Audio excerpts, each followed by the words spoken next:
Igbo mụrụ m, ana m ekene unu. Enwere ihe onyonyo m fụrụ o wee nyecha m mwute n'obi.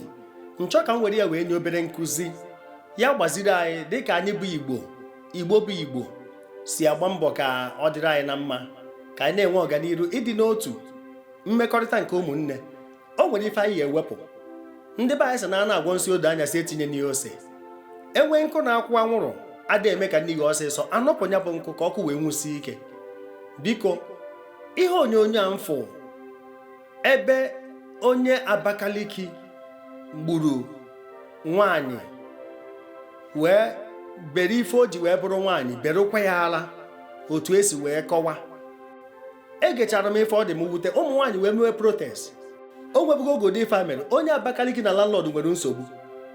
Ife a mere na Nnewi, nwa landlord na onye Abakaliki wee nụba ọgụ. O were screwdriver wee gụnye nwa landlord n'anya. Nwekwa nke mee na Mkpọ, mana nke a bụzi onye Abakaliki na onye Abakaliki ụmụnne na-abụ. Ofu onye gbara ọsọ agha na ọ chọrọ ịnụ agha a na-anụ na be ha. Onye nke ọzọ wee chọrọ ya bịa. Landlord na ndị neighbors sị na ha ma oge ọ bata nọkata onu ha na be enu. Ife ọ na-ajụ ya bụ ife kpatara o ji wee hapụ ọgụ a na-anụ na be ha wee pụta ọrụ oyibo. Ọ sị ya na ọ chọrọ ịnụ ọgụ, ọ chọrọ ịkwafu ọbara. Anọkatazie onu ha wee dajuo. O nwere onye ma ife mee n'ụtụtụ nke bịara abịa wee na 3-4 days o nwere onye fụziri nke bi n'ụlọ. Ife a na-eme dịka mkpọ ụlọ ka ife a na-eme. Ama m oge eme protest na ndị Abakaliki niile n'ebe ahụ ya ana. Kedu ife na-esenụ? Na nwanne a mechaa gbuo nwanne ya. After 3-4 days a na-enwezi offensive order. Ewee kpọzie ndị polisi akụta ụzọ. Ọ bụrụ na o gburu ya n'abalị a, gburisi anụ ya, ghasị ya n'elu bedi, ọbara esi okochaga ebe ahụ. Ife ndị na-ekwu okwu abụrụ ka akpọrọ ya ndị Abakaliki n'ọrụ. Obodo ọbụla nwere ife eji wee mara ha. Obodo ọbụla nwere ndị na-ewetara ha aja afa, nwee ndị na-ewetara ha ezigbo afa. Mana ndụmọdụ m chọrọ inye ebe a bụ ịmara ife eji marụ ndị bụ unu adịrọ mma, wepụ ya n'ime gị. Anyị ncha niile ama echegharị in a minute, anyị ncha niile ama adịcha mma ofu oge. Ọ bụrụ afọ trọmpet onye ọ na-abụrụ born again nọ ịgbanwee mụnwa agbanwee. Ebe ahụ ị na-azụ afịa bụrụ ezigbo mmadụ. Ebe ahụ ị bụ tenant bụrụ ezigbo tenant. Ebe ahụ ị bụ landlord bụrụ ezigbo landlord. Ebe ahụ ị bụ onye nkụzi bụrụ ezigbo onye nkụzi. Gọvanọ govern well, senator senate well, president preside well, police well, soja well. Ọkwa nyanwụ n'obodo adị mma, nwere ife ọzọ.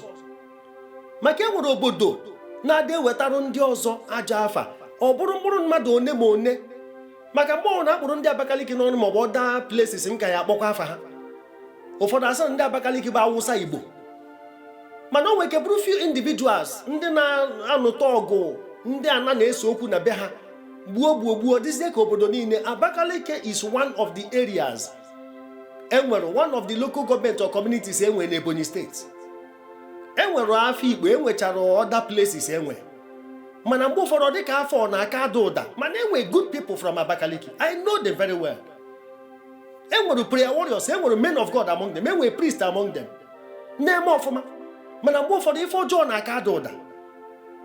Mgbe na-ayọ ndị niile si ebe ahụ, biko, enwe ndị bụ bad eggs among you na-ewetara unu aja afa, si marụ ka esi agbaziri ha. Maka ezigbo nwa na-eme ka amara obodo amara. Ibe na family amụrụ ụmụ 8, ofu onye wee banye court. Ahụ ya afọ mmadụ 7 ma nne na nna. Onye ọbụla ya ada anyụ na-agba agbọ. Ife ọjọọ adịrọ mma. Ọkwa one person bara court. Sọsọ entrance ya na exit ya na dressing ya da cause ndị ọzọ high blood pressure. Otu a ka ọ dị na class, enwere 50 students, enwee one bad student, one bad egg. 49 good eggs ndị ọzọ ahụ ama afọ ha. Maka anyị ada atụ onye egwu ọkwasa ofu onye. Ka unu fụ what evil can do. Ka o si germinate fruits. Maka ọ na-eme overshadow ebe ife ọma dị, ma ọ bụrụ na ndị ife ọma gwa nkịtị. Obodo ọ na-nwere ndị eji mara ha. Obodo ọ na-nwere ife eji mara ha ma ọ bụ ndị eji akọcha ha. Ọbịa dịka a stigma. Iji maatụ, abịa na Anambra kịta, o nwere kasị ndị Nnewi. Ụfọdụ ndị Igbo ndị ọzọ na-akpọ ndị Anambra niile na ha bụ ndị ọgwụ ego. Ọ ife a bụ ife ejikarị amazi Anambra, maka nwata kpakara ibe ya na nke asị na ọkpa na-aja ọhịa.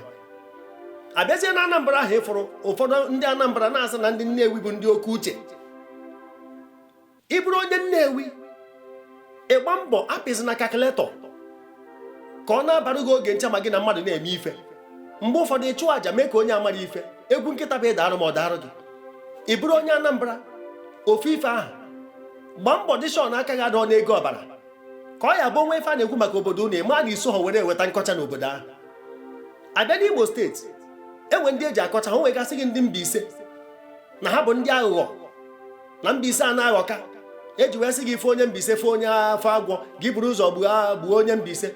Ife niile na-abụ akụkọ onwe ife kpatara ejikọ onye bụ akụkọ ọ bụrụ Mbaise niile na ofu onye Mbaise otu Sa Warriors wee kọọ ya n'egwu na ya na mmadụ mere ife ego emechazie ọgarọ ka esi wee kpa onye ahụ wee centralize ya the judgment na ife onye Mbaise fụ agwọ agụọ ya n'egwu o wee na-emetụ ndị Mbaise niile ma na-asị enwe ndị ezigbo mmadụ na Mbaise ma ndị ọchịchị nọ na ya ma ndị fada nọ na ya ma ndị pastọ nọ na ya ma civil servants, some elders, good wives from obodo niile m na-akpa afa.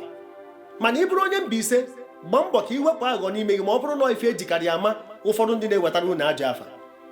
Ị bịa na Abia steeti o wee ka ọ bụrụ ndị ngwa ka akpụkarị n'ọnụ asị gị ndị ngwa na-eme nke a na-eme nke ọzọ. Ajụjụ bụ ndị ngwa na-eme ife ahụ eziokwu? Ị bụrụ onye ngwa ife ahụ a na-akụ na na-eme ọ bụrụ na few individuals na-ewetara unu ajọ afa unu amara how to follow them. A na-eprojekti ife ọma eji wee mara ngwa, na-eprojekti ife ọma eji mara Nnewi, na-eprojekti ife ọma eji wee mara Imo steeti. Maka ụwa na-aka ahụ dị ife ọjọọ ama karịa nke ọma a na-echefu ife ọma easily. Abịa n'Enugu steeti o nwere ka akpụrụ ndị Ezeagụ n'ọnụ maọbụ Enugu Ezike na ha na-agwọkọ ọgwụ Enugu Ezike Ezeagụ na ife ha na-agwọ ndị obodo ahụ a na-akọnfam kwu n'eziokwu. Anyị wee na-ayọ ịbụrụ onye Enugu Ezike maọbụ onye Ezeagụ wepụ aka n'ọgwụ kwụba aka gị ọtọ ma ọgwụ ọjọọ ma nke eji akpata ego ma nke eji egbu mmadụ ma nke eji echekwa wepụ aka n'ọgwụ ka ịsa aka ka afụ na onwere ife dị gị n'aka na aka gị dị ọcha na abụ gị dị ọcha. Nọ ife niile a ka anyị agba mbọ na-eme ka ana Igbo dị mma. Nke Ebonyi steeti ekwuona m ya nye ka mba ụzọ wee kwu otu esi kpụrụ ndị Abakaliki n'ọnụ ọ dị ka a na-echu other parts of Ebonyi steeti afa. Mgbe ụfọdụ ifuzi onye Abakaliki jụọ ya onye ebe ka ọ sị gị na onye Ebonyi steeti mana mmadụ ada abụ onye steeti ife na-emebe onye ahụ ịkpọ local gọọmenti ọ ịkpọ kọmuniti ya. Ife ndị a na-emegasị ụmụ nwaanyị anyị affect. Ndị Anambra steeti na-eme ndị Ebonyi avoid maka attitude one or two places. O metụgwo nwaanyị a na-anụ ebe ahụ. Ife onye Imo ịchọ ka ọ nụọ nwaanyị na Anambra ọ sị ya ndị ọgwụ ego. O metụ ndị a na-anụ ebe ahụ. Mmadụ onye gwọrọ ọgwụ ego ka maka ndị chi ha gọziri. Ma ndị eji transporters mara ma moto pass ma vehicle ma manufacturing niile ama na Anambra ma importation ha ncha bụ ndị ọgwụ ego. Mana ife ọjọọ ka ụwa na-aka ejiri aka ewere ọkụ a na-achọ mmehie.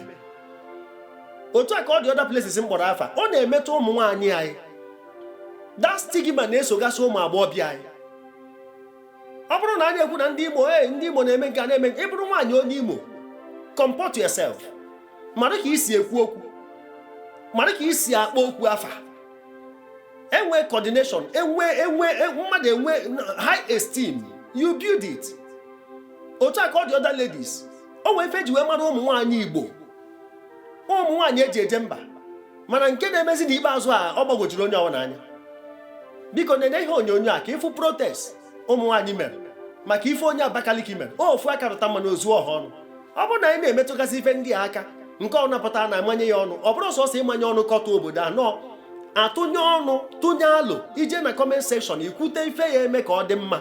Ndị obodo afụzi ife na-emenụ aka na-eprojekti ndị ọma na-ahọpụta ndị ọjọọ mmadụ one ma one na-echu ha afa. Ọ dị purpose ebumnobi m ji wee weta ife nkụzi a. Afa m bụ brother Paul Chigbo zisa ihe onyonyo a biko ka ife ọjọọ kwụsị n'ala Igbo nọ mba anyị na-agba mbọ ya ka ọ dịrị anyị ncha niile na mma. Daalụ. The best of all entertainment production.